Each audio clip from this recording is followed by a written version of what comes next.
15 আগস্টের ছুটি বাতিল করা হয়েছে।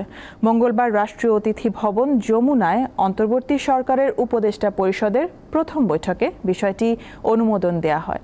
পরে এই বিষয়ে জারি করা হয় প্রজ্ঞাপন।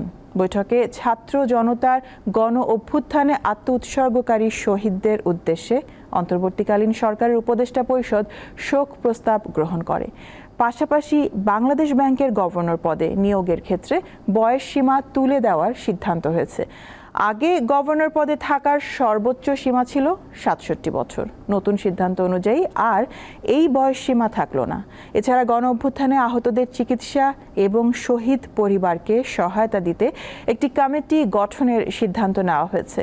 এই কমিটি গণ অভ্যুত্থানে আহতদের চিকিৎসা এবং শহীদ পরিবারকে সহায়তা দিতে একটি নীতিমালা প্রণয়ন করবে। একই সঙ্গে সাম্প্রতিক গণ অভ্যুত্থানে শহীদ এবং আহত ব্যক্তিদের পরিচিতি সহ পূর্ণাঙ্গ তালিকা তৈরি করা হবে।